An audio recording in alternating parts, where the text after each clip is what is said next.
Assalamualaikum, balik lagi di Nyocoti Film bareng YOLO Channel. Pada kesempatan kali ini sebuah film yang masih hangat-hangatnya.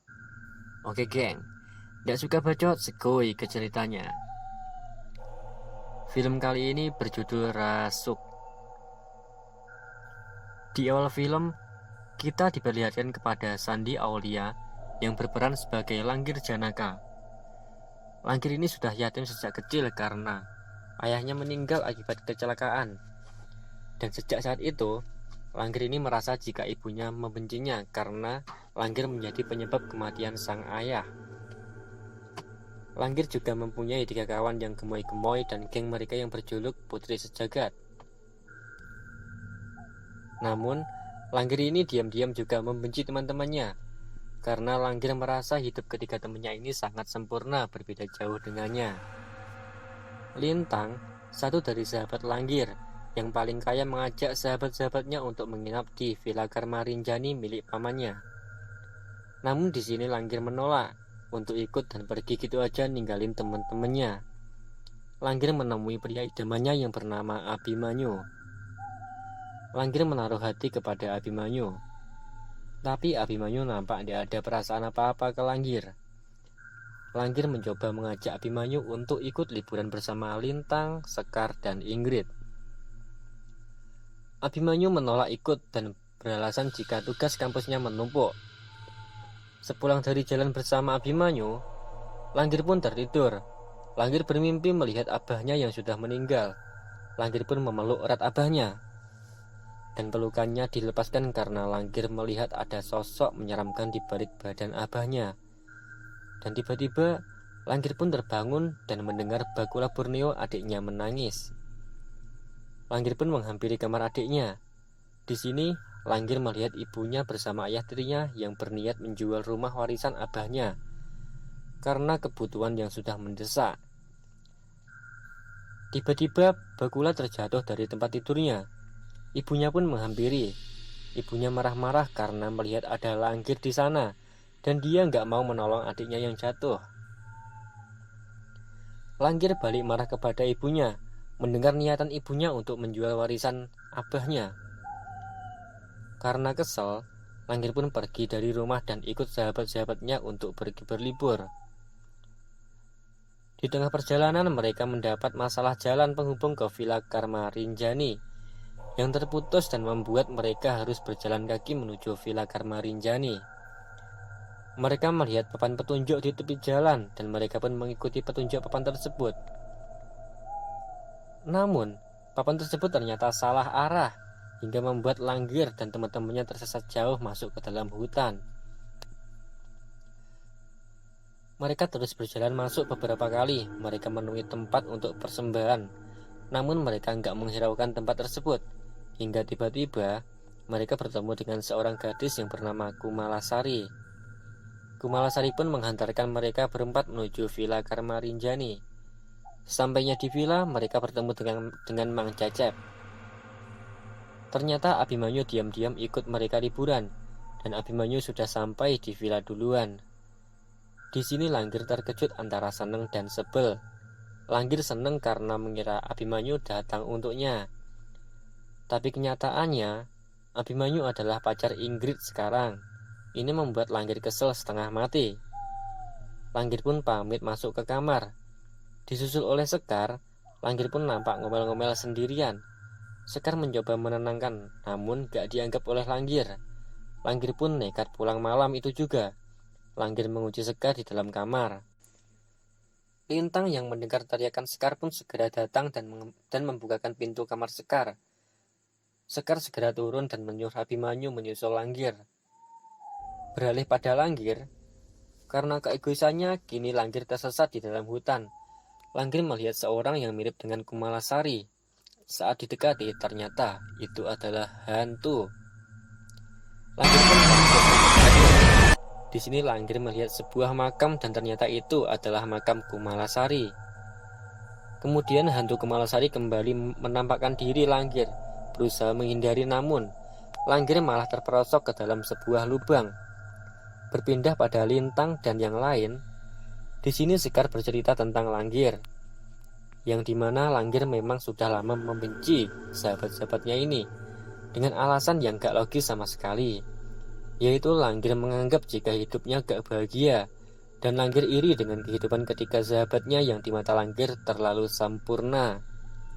Berpindah pada Abimanyu, di tengah pencariannya, Abimanyu melihat tas milik Langgir. Namun saat dicek, ternyata tas tersebut menghilang. Saat kembali ke motornya, Abimanyu melihat hantu Kumalasari. Abimanyu pun kaget dan segera ngegas motornya hingga membuat Abimanyu terjatuh ke dalam jurang. Sementara itu, Ingrid yang sedang bercermin, sesuatu yang aneh datang menghampiri. Hingga melihat Ingrid melihat bayangan hantu Kumalasari. Lalu tiba-tiba, hantu tersebut sudah berada di hadapannya dan langsung merasukinya. Sementara itu, Sekar dan Lintang sama sekali nggak mengetahui apa-apa yang terjadi dengan Ingrid.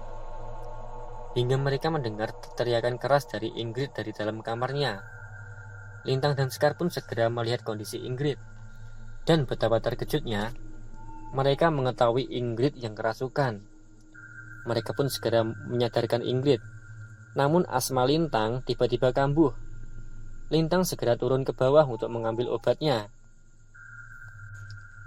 Beralih pada warga sepulang dari jemaah, warga sekitar menemukan Abimanyu yang tergeletak pingsan dengan badan penuh luka. Warga pun segera menolongnya. Balik lagi ke Lintang. Setelah menemukan obatnya, Lintang pun juga kerasukan hantu Kumalasari. Hantu ini. Seusai membetulkan rambutnya, Ingrid Sekar turun ke bawah. Namun keanehan pun terjadi. Karena semua lampu padam, Sekar melihat obat Lintang di bawah kursi. Dia pun mencoba meraih obat tersebut dan tiba-tiba tangan Sekar ditarik dan membuat Sekar berteriak histeris. Ingrid segera datang dan membantu menarik tangan Sekar. Terlihat luka bekas cakaran yang cukup dalam di dalam tangan Sekar. Kemudian Ingrid dan Sekar melihat Lintang yang sudah kerasukan dengan membawa sebilah pisau.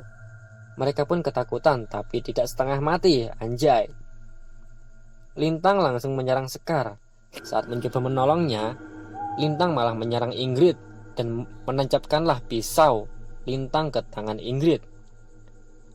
Tiba-tiba datanglah Mang Cecep. Beliau langsung mengusir setan di badan Lintang. Lalu Mang Cecep menjelaskan bahwa Lintang mengalami kerasukan arwah pemasaran. Setelah bla bla bla, Mang Cecep pun langsung pamit pulang. Sementara Lintang menyuruh Ingrid mengambilkan obatnya di kamar. Dan disinilah diketahui bahwa Lintang mengidap penyakit yang mematikan, yaitu rumor otak.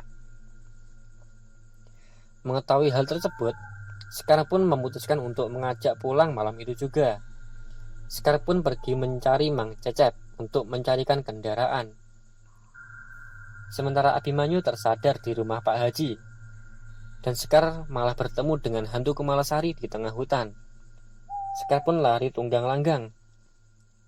Beralih pada Abimanyu, Pak Haji menyuruh agar Abimanyu dan teman-temannya segera meninggalkan villa tersebut, karena villa tersebut angker. Pak Haji juga bercerita tentang masa lalu kelam dari seorang gadis muda yang bernama Kumalasari, yang diperkaos oleh pekerja proyek Villa Karma Rinjani. Karena depresi, Kumalasari nekat bunuh diri. Hal tersebut membuat Pak Rudi selaku ayahnya Kumalasari bersedih hati dan memutuskan naik ke puncak gunung untuk mempelajari ilmu Rogoh Sukmo, yang dimana ilmu tersebut digunakan untuk menghidupkan hantu Kumalasari. Untuk menghidupkan kembali Kumalasari dengan mencarikan raga baru untuknya. Rosita, istri Pak Rudi, sempat meminta bantuan Pak Haji. Namun beberapa bulan kemudian Rosita pun menghilang. Anak Pak Haji juga pernah mengalami kerasukan saat bekerja di villa. Beruntung, anak Pak Haji dapat ditolong oleh Mang Cecep. Namun beberapa hari kemudian, Mang Cecep ditemukan sudah meninggal. Abimanyu pun tertegun. Karena orang yang membantunya beres-beres di villa juga mengaku bernama Mang Cecep. Pak Haji kemudian memberikan sebuah foto Dan terkejutlah Abimanyu mengetahui orang yang mengaku Mang Cecep di villa adalah Pak Rudi.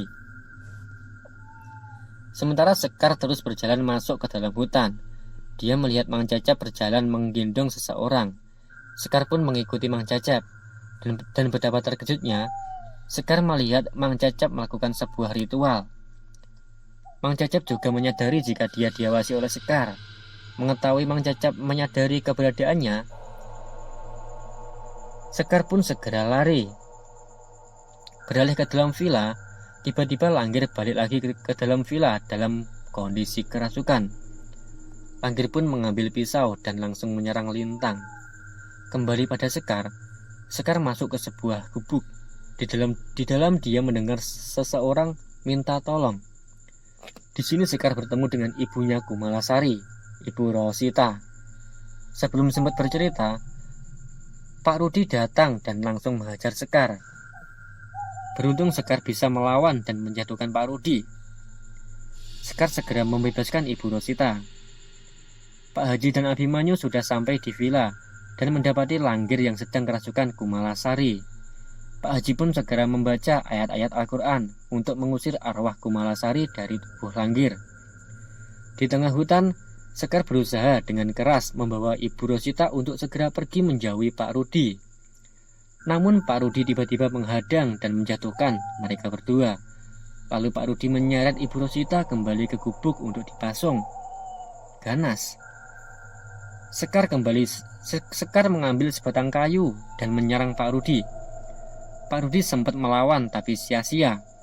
Sekar berhasil melumpuhkan Pak Rudi dan kalian dihabisi. Pak Rudi pun dikirim ke akhirat oleh Sekar. Anjay. Beralih pada Langgir mendatangi orang yang akan membeli rumahnya. Tanpa ABCDEFG, Langgir menghajar orang tersebut.